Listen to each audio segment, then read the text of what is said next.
Imagine that Alex is 29. His entire life, his parents, teachers, and college professors kept repeating the same mantra like an incantation. Study hard, land a corporate job, and when you see that magic number on your paycheck, $100,000 a year, you've made it. Game over. You won.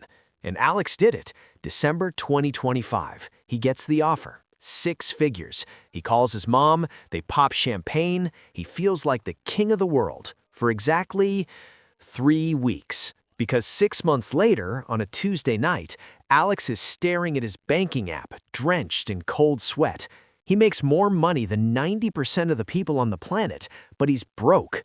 He's living paycheck to paycheck. His debt is growing faster than his investments. And the scariest part, he has no idea how it happened. If this sounds familiar, or if you're chasing that number thinking it'll solve all your problems, stop. My name is Timmy, and I spend an obscene amount of time breaking down the financial lies we've been fed since childhood. I'll be using American numbers today because they're a global benchmark, but the mechanics are identical no matter where you live. Plug in your own figures, and you'll see the exact same picture. Today, I'm going to prove to you, calculator in hand, why $100,000 is no longer what you think it is. We're going to crack open the Henry trap, break down how lifestyle inflation devours your future, and most importantly, I'll give you a concrete, math-backed escape plan. Because the system isn't broken, it's working exactly as designed to make sure you earn a lot, but keep nothing. Let's go. Let's get straight to the meat. Why do you feel poor earning 6 figures? Because 100 grand is a lie. It's a gross number, a marketing trick by your employer. Let's perform an autopsy on Alex's paycheck. He lives in a major city, say New York, LA, or any metropolis where the cost of living has long caught up with the global average. The first hit comes from your silent partner, the government. Federal tax, state tax, Social Security, Medicare. If Alex lives in a major city, roughly 30 to 35% of his $100,000 vanishes instantly. Gone. He's left with $68,000. That's $5,600 a month. Not bad, you say. $5,600 take home, that's a ton of money. Is it? Let's see what the life tax does to that number. Alex is a professional. He can't live in a dorm. He needs a decent apartment to recover from his 60-hour work weeks. Average rent for a 1-bedroom in a decent neighborhood right now runs $2,800 to $30,000. We subtract $3,000. He's left with $2,600. Next, transportation. Alex can't drive a beater. He's a successful manager. He needs a lease or a car payment, plus insurance, gas, and parking that costs more than a kidney. On average, transportation now eats $800 to $1,000 a month. He's left with $1,600. Oh, right. Alex went to school to get this job. Student loans. Average monthly payment, $400 to $600. He's left with $1,000. Food. Have you seen grocery prices in 2025? To eat actual food, not garbage, one person needs at least $600 a month. He's left with $400. $400? That's $13 a day. $13 a day for clothes, healthcare, entertainment, gifts, travel, a new phone, and, oh God, investments. See what just happened? Alex is wealthy by the statistics. He's in the top 20% of earners. But mathematically, he is one car breakdown away from financial disaster. This is the liquidity trap. High revenue, zero margin. He's like a company generating millions in sales, but operating at a loss. And we haven't even talked about inflation yet. Here's the truth they hide from you. $100,000 today has the same purchasing power as $56,000 in the year 2000. Buying power has been cut nearly in half, but your brain is stuck in the 90s. You think 100 grand means a Porsche and a house with a pool. The reality is that $100,000 in 2025 buys you a used Toyota and a rented apartment. And when you layer in the actual cost of living in a major city, you just saw the math, Alex's real financial freedom drops even further. Those $400 of free cash a month, $4,800 a year, That's his actual financial reality. Not 100,000, not 68,000 after taxes, 4,800.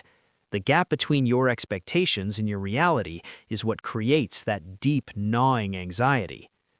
But let's be honest, it's not just taxes and inflation. If Alex lived like a monk, he'd have money. But Alex doesn't live like a monk. He got caught in what I call the Diderot Spiral. This is where psychology enters the game. Let me introduce you to the French philosopher Denis Diderot.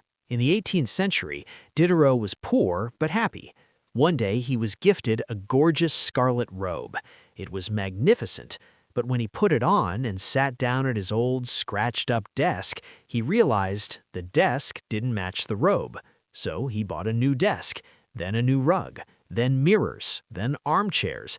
He ended up renovating his entire home, drowning in debt, and becoming a miserable slave to his possessions. He even wrote an essay about it, Regrets on Parting with My Old Dressing Gown. You are Diderot.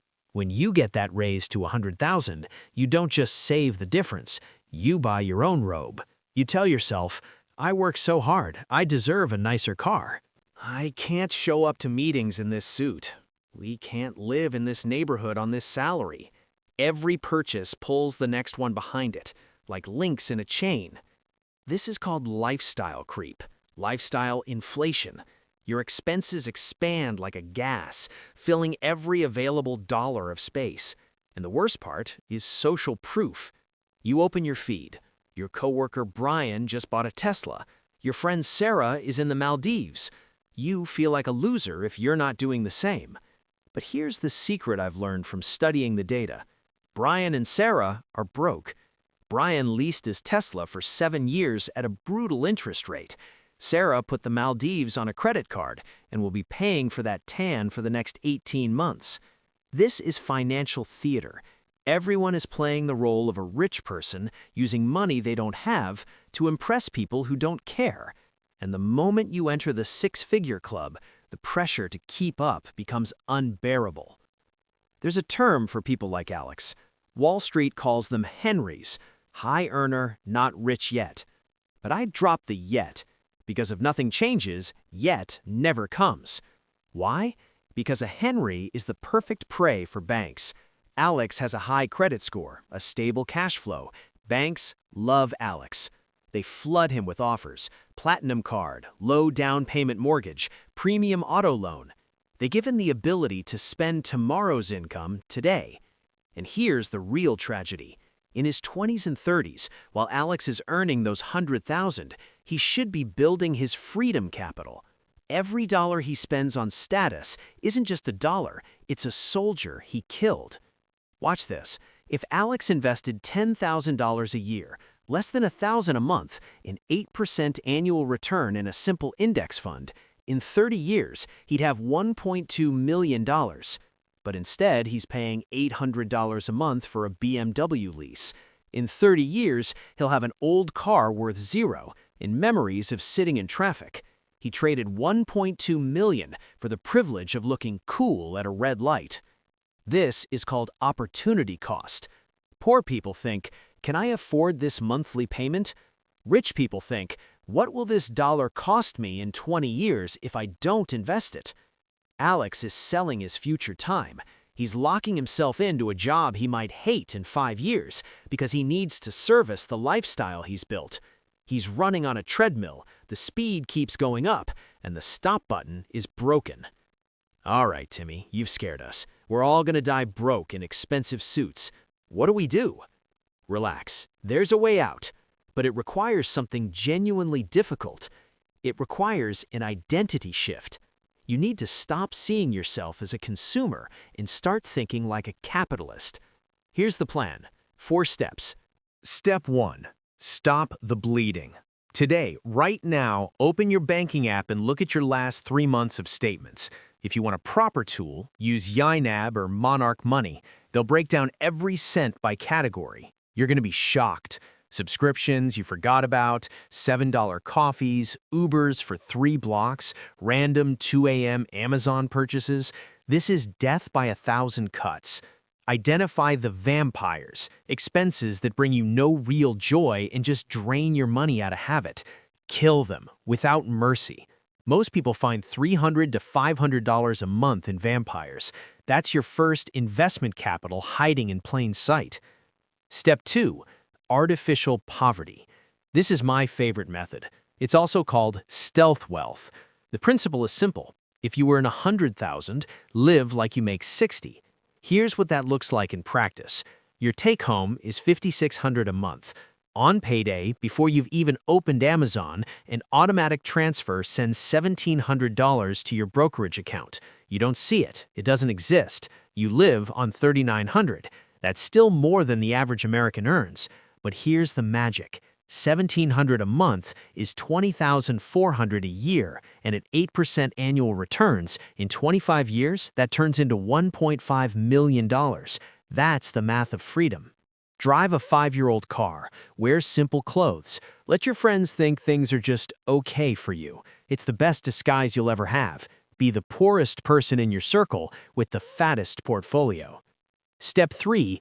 Widen the gap. Wealth isn't about how much you earn. It's the difference between your income and your expenses. That difference is called your savings rate. Most people increase their spending every time their income goes up, so their savings rate stays at 0. Your job is to freeze your expenses. Got a $10,000 raise? Congratulations, your spending stays the same. The entire raise goes into investments. Bonus? Same. Tax refund? Same. This is the only way off the treadmill. At a 50% savings rate, you can reach financial independence in 15 to 17 years. At 20%, it takes 35 to 40. The difference is an entire lifetime. Step 4. Fall in love with boring investments. Forget crypto schemes, meme coins, and strategies promising 100% a month. You need boring, time-tested instruments. An S&P 500 index fund gives you the 500 largest American companies in a single purchase. Average annual return over the last 50 years, roughly 10%. There are total world market funds. There are dividend ETFs that pay you every quarter just for holding them. Your goal is to build a cash flow that doesn't depend on your boss. When your dividends and portfolio growth start covering your basic living expenses, you're free. Until that moment, you're a slave, even on a 6-figure salary. Ultimately, it all comes down to one choice. You can choose status. Buy the house that impresses your relatives, the car your neighbors will envy, and the watch that tells everyone you've made it. But the price is your freedom. You'll work until 70, terrified of losing your job, terrified of recessions, terrified of every bill. You'll look rich, but be poor. Or you can choose freedom, the path of stealth wealth, the path where you drive a Honda, live in a modest home, but you have a $500,000 portfolio growing while you sleep, the path where you can tell your boss to go to hell if he crosses the line, the path where you sleep soundly every single night. $100,000 is an enormous amount of money if you manage it, and it's pocket change if it manages you. Remember Alex? He's got 2 paths. In the first one, 10 years from now, he's sitting in the same chair with the same anxiety, the same cold sweat over the same banking app. Only now his salary is $150,000 and he's still broke. In the second one, he closes this video today, opens a brokerage account, and sets up his first automatic transfer. Small, barely noticeable, but that's exactly where freedom begins. Which path will you choose? If this video made you rethink your paycheck for even a second, hit that like button. Subscribe to Timmy Investor. This is where we don't just complain about problems, we solve them with math and common sense. Drop a comment. What's your biggest pointless purchase that you regret? Let's confess together. See you in the next one. Wealth isn't what you show, it's what you kept while everyone else was showing.